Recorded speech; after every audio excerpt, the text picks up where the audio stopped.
What's up, Ray? This is Jude from Section 116, ArgosEndzone.com. Time for Week 2 action, as the Argos host the BC Lions to kick off the Canada Day long weekend. As always, click the Show More button on the YouTube channel. Jump to the chapter you want to see. We'll get things rolling with a look back at what happened last week.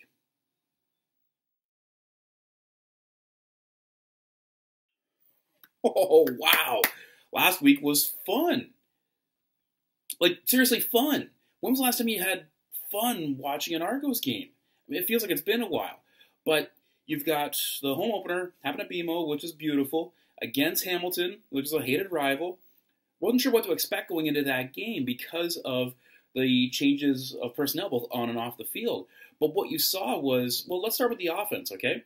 I mentioned about keeping an eye on Ricky Ray this week, and he decided to throw for a career high over 500-plus yards with a touchdown. He was throwing deep, over the middle, down into the corner. It wasn't, as the TSN broadcasters were mentioning, it's not the dink and dunk style that we saw from last year in just in terms of the quick outs. He was throwing the ball deep. He was given time to find open receivers and getting the ball to those guys. Speaking of receivers, S.J. Green, tip of the cap, sir. Tons of fun watching him play, as he was making catches that you're supposed to be making. Anybody that has ever tried on a football receiver's gloves know how incredibly sticky they are, so it's difficult to have any sympathy for them dropping a ball. So seeing him making the catches that you're supposed to make, but also these crazy acrobatic jumping over the top and reaching over and around people catches was really entertaining. Really entertaining. Posey with a ton of yards after catch there on the touchdown, which ended up, I guess that was technically a post that he ran into the corner. Edwards had a heck of a game. It was just fun to watch on offense. And on defense, again, new personnel on and off the field, weren't sure how things were going to play out. They held Zach Collaros and that offense out of the end zone. The only touchdown was on a blocked field goal return. So the Hamilton offense wasn't allowed anything except for, was it 2-3 field goals?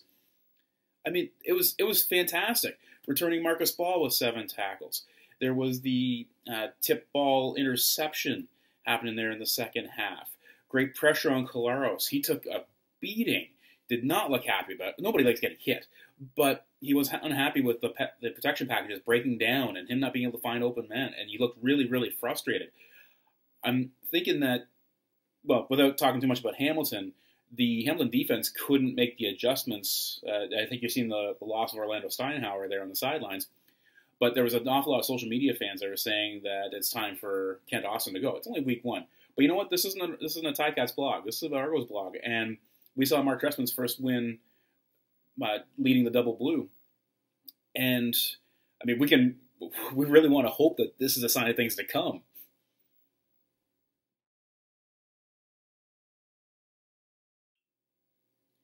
The Argos host the BC Lions this Friday night. Oh, by the way, Friday night football tonight!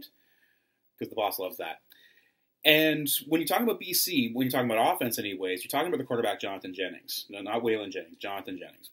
The ability to be elusive, extend plays, and find the open man downfield. He's got a strong enough arm to make all those throws, and he's shown that he's got the toolbox between the ears to read the defense and find the open man. Speaking of open men, you cannot let Manny Arsenault get open, but it's a difficult task to keep him covered. So that's one of those combinations that you really got to be aware of.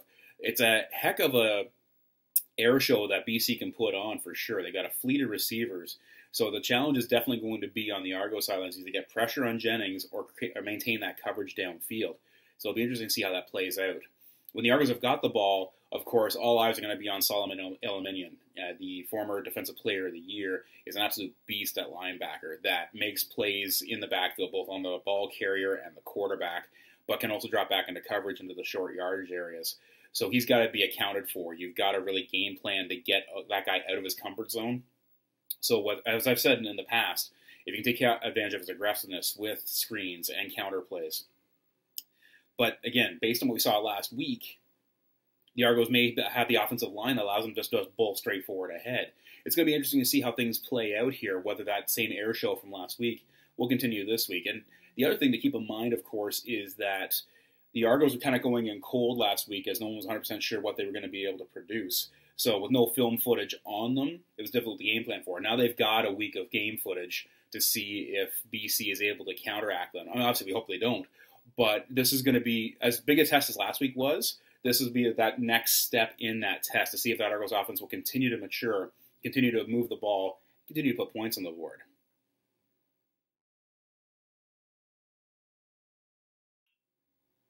Who you want to keep an eye on this week? When the Argos have got the ball, keep an eye on slapback number 19, S.J. Green. Put on a heck of a show last week against Hamilton, where he was able to create separation to be the open man, but even when he was covered, he wasn't really covered, thanks to that reach, those hands, that leaping ability, and his size. A huge challenge to try to cover that man one-on-one. When Ray was in trouble, he found him to be a very reliable target to be able to bail him out as well. So keep an eye on S.J. Green when the Argos got the ball. On defense, I want you to keep an eye on number 40, Sean Lemon. He had a sack last week, but he was called offside on it. But the Lemonator is always entertaining, looking for crowd noise, and he's going to be a key factor in putting pressure on Jonathan Jennings and disrupting that BC passing offense, or collapsing the offensive line, allowing no running yard opportunities too. So, when the Argos are on offense, number 19, S.J. Green. On defense, number 40, Sean Lemon.